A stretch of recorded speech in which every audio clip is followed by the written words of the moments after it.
Hello दोस्तों, स्वागत है आपका 24x7 स्टडी में।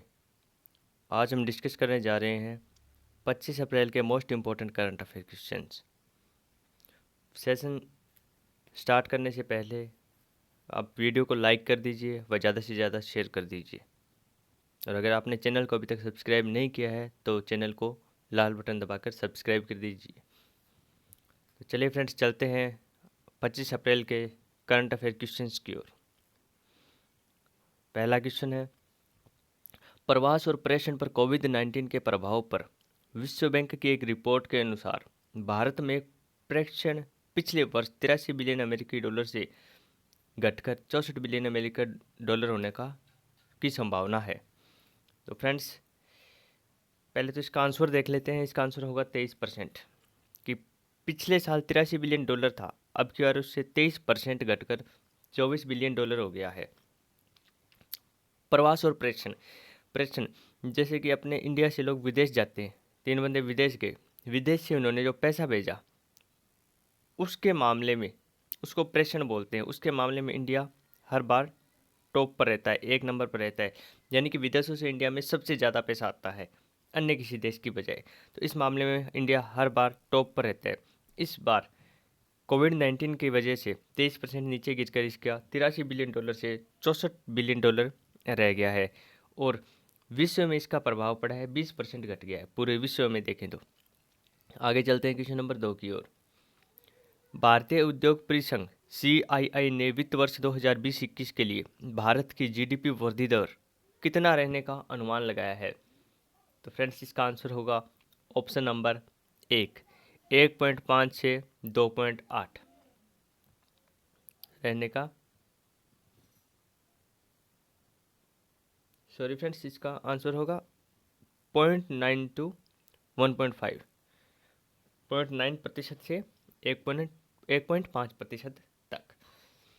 इसमें देखते हैं, ऑप्शन नंबर 1 है 1.5 से 2.8%। तो ये GDP इतनी बताई थी हमें वर्ल्ड बैंक ने। ये दूसरी हो गई CII द्वारा, भारतीय उद्योग परिसंघ। 1.9 बताई थी हमें IMF ने। 4% बताई थी एशियन डेवलपमेंट बैंक ADB ने।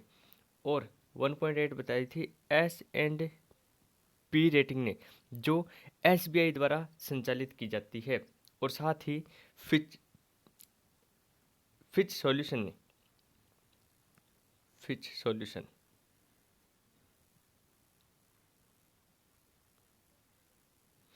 चलिए फ्रेंड्स, आगे चलते हैं क्वेश्चन नंबर 3 की ओर। फिच रेटिंग ने ग्लोबल इकोनॉमिक आउटलुक के अनुसार भारत के सकल घरेलू उत्पाद यानी GDP की वृद्धि दर अप्रैल 2020 से मार्च 2021 के दौरान रहने का अनुमान लगाया है। तो फ्रेंड्स, पहले तो इसका आंसर होगा 0.8%। दोस्तों, फिच जो है इसकी 2 सब्सिडरी है। एक तो फिच रेटिंग, एक फिच सॉल्यूशन। 2 है। फिच सॉल्यूशन ने तो मैंने आपको पीछे वाले क्वेश्चन में बताया था। और फिच रेटिंग ने इसमें फिच रेटिंग का दे रखा है कि जैसे इसका हो गया 0.8% फिच रेटिंग ने बताया है। तो इसमें ऑप्शन से देखते हैं।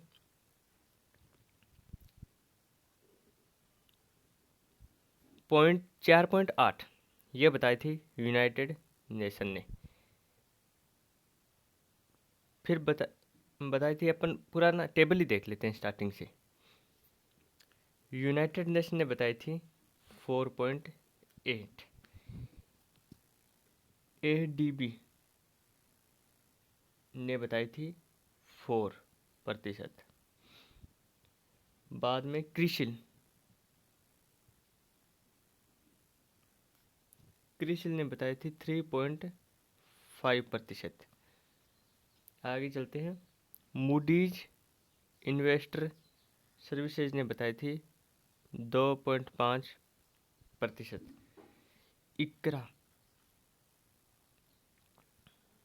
इकरा ने बताई थी 2.0%।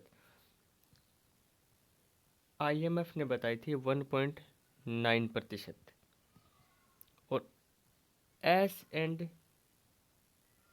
या फिर फिच सॉल्यूशन ने बताई थी 1.8%। ये आज की वो जीडीपी रेट वाली मैंने टेबल बता दी आपको, आप फिर से रिवाइज कर लेना। मैंने आपको पहले भी एक टेबल प्रोवाइड करवा दी थी, शायद आपके पास उसका स्क्रीनशॉट होगा,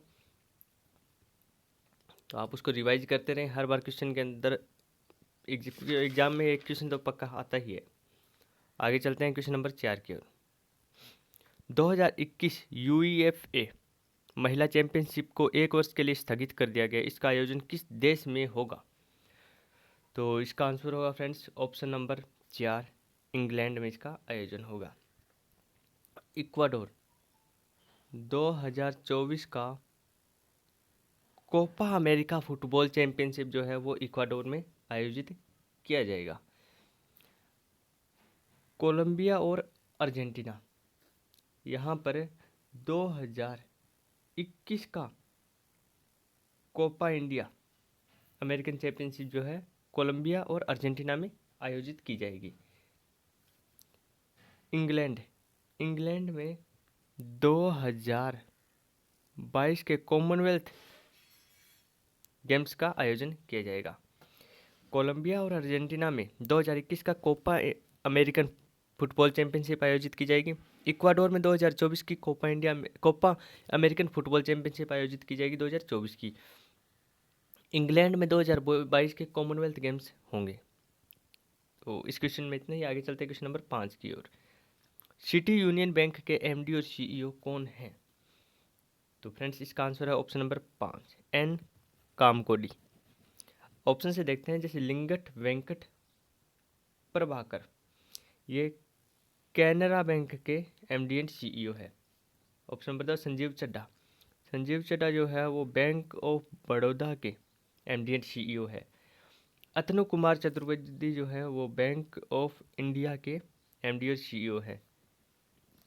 ऑप्शन नंबर 1 है लिंगम वेंकट प्रभाकर, कैनरा बैंक के MD and CEO. Sanjiv Chadha Bank of Baroda के। Atanu Kumar Das Bank of India के। और यूनियन बैंक के हो गए एन कामकोडी। आगे चलते हैं क्वेश्चन नंबर 6। किस लघु वित्त बैंक को great place to work institute द्वारा एशिया में बेस्ट लार्ज वर्क प्लेस में 5वां स्थान दिया गया है? तो फ्रेंड्स इसका आंसर होगा उज्जीवन स्मॉल फाइनेंस बैंक को। तो उज्जीवन स्मॉल फाइनेंस बैंक के बारे में देखते हैं। इसकी स्थापना हुई थी 1 फेब 2017 को। 1 फेब 2017 को इसकी स्थापना हुई थी। इसका हेडक्वार्टर जो है वो है बेंगलोर में। बेंगलोर में इसका हेडक्वार्टर है। इसके एमडी और सीईओ हैं नितिन चुग। इसके एमडी एंड सीईओ। 1 फेब 2017 में इसकी स्थापना हुई थी और बेंगलोर में इसका हेडक्वार्टर है। आगे चलते हैं क्वेश्चन नंबर 7 की ओर। क्वेश्चन नंबर 7 है, किस राज्य सरकार ने कोविड-19 से लड़ने के लिए आप्त मित्र हेल्पलाइन और ऐप लॉन्च किया है? इसका आंसर होगा ऑप्शन नंबर 2, कर्नाटक ने। आगे चलते हैं क्वेश्चन नंबर 8 की ओर। क्वेश्चन नंबर 8 है, किसने कोविड-19 के बारे में चेतावनी देने के लिए वास्क्रो ऐप विकसित किया है? तो फ्रेंड्स इसका आंसर होगा ऑप्शन नंबर 2, IIIT दिल्ली ने। आगे चलते हैं क्वेश्चन नंबर 9 की ओर। किसको बैडमिंटन वर्ल्ड फेडरेशन के IM बैडमिंटन जागरूकता अभियान के लिए एक राजदूत के रूप में नियुक्त किया गया है? तो फ्रेंड्स इसका आंसर होगा ऑप्शन नंबर 1, पीवी सिंधु को। पीवी सिंधु को वीजा की ब्रांड एम्बेसडर भी नियुक्त किया गया है। और भारत की लक्ष्मी इनिशिएटिव में दीपिका पादुकोण व पीवी सिंधु दोनों को ब्रांड एम्बेसडर नियुक्त किया गया है। ऑप्शन नंबर 4 है अमिताभ बच्चन को IDFC फर्स्ट बैंक के ब्रांड एम्बेसडर के रूप में नियुक्त किया गया है। सुनील शेट्टी को नाडा के ब्रांड एम्बेसडर के रूप में नियुक्त किया गया है। आगे चलते हैं नेक्स्ट क्वेश्चन नंबर 10 की ओर। कौन अंतर्राष्ट्रीय मोटरसाइकिल निर्माता संघ के नए अध्यक्ष बन गए हैं? तो फ्रेंड्स इसका आंसर होगा ऑप्शन नंबर 4, नुपुर कुलश्रेष्ठ। इसमें देखते हैं ऑप्शन नंबर 2 है अजय भूषण पांडे। अजय भूषण पांडे जो है हमारे फाइनेंस सेक्रेटरी यानी वित्त सचिव है। ऑप्शन नंबर 3 है सुनील जोशी। सुनील जोशी बीसीसीआई की सिलेक्शन कमेटी के अध्यक्ष है। ऑप्शन नंबर 5 है राकेश शर्मा। राकेश शर्मा जो है इंडियन कोस्ट गार्ड के डीआईजी हैं। आगे चलते हैं क्वेश्चन नंबर 11 की ओर। राजनाथ सिंह ने एक mobile virology research and diagnostic प्रयोगशाला का उद्घाटन किया है। इसे किसने विकसित किया है? तो फ्रेंड्स इसका आंसर होगा ऑप्शन नंबर 1 डीआरडीओ ने। तो इनके बारे में जानते हैं। जैसे डीआरडीओ, इसकी स्थापना हुई थी 1958 में। इसका हेडक्वार्टर है न्यू दिल्ली में और इसके चेयरमैन हैं जी सतीश रेड्डी। 1958 में इसकी स्थापना हुई थी, न्यू दिल्ली में इसका हेडक्वार्टर और जी सतीश रेड्डी इसके चेयरमैन है। इसरो, इसरो की स्थापना हुई थी 1969 में। बेंगलोर में इसका हेडक्वार्टर है और के शिवान इसके चेयरमैन है। आगे चलते हैं क्वेश्चन नंबर 12 की ओर। स्टार स्पोर्ट्स जूरी द्वारा किसे आईपीएल के महानतम ऑल टाइम कप्तान के रूप में नामित किया गया है? तो इसका आंसर होगा friends option number 2 MS Dhoni को। ऑप्शन नंबर 3 देखते हैं रोहित शर्मा। रोहित शर्मा को ला लीगा के ब्रांड एम्बेसडर के रूप में नियुक्त किया गया है। और आगे देखते हैं जसप्रीत बुमराह।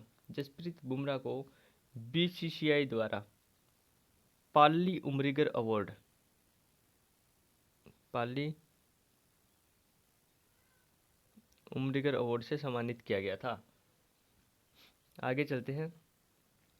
आज की इंटरनेशनल जो ऑर्गेनाइजेशन होती है, अंतर्राष्ट्रीय संस्था, वो है वर्ल्ड बैंक। तो वर्ल्ड बैंक के बारे में देखते हैं।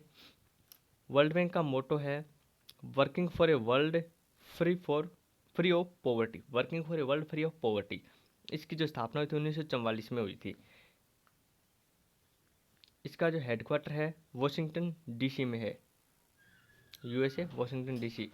इसकी मेंबर कंट्री है 189 है और इसके जो अध्यक्ष हैं वो है डेविड मलपास। डेविड मलपास इसके अध्यक्ष हैं। 189 इसकी मेंबर कंट्री है।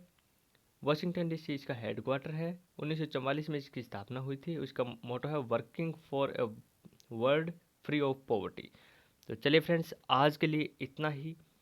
आगे करंट अफेयर के लिए हमारे साथ जुड़े रहिए। अगर आपने हमारे चैनल को सब्सक्राइब नहीं किया तो सब्सक्राइब कर दीजिए, वीडियो को लाइक कर दीजिए और ज़्यादा से ज़्यादा शेयर कर दीजिए। धन्यवाद फ्रेंड्स।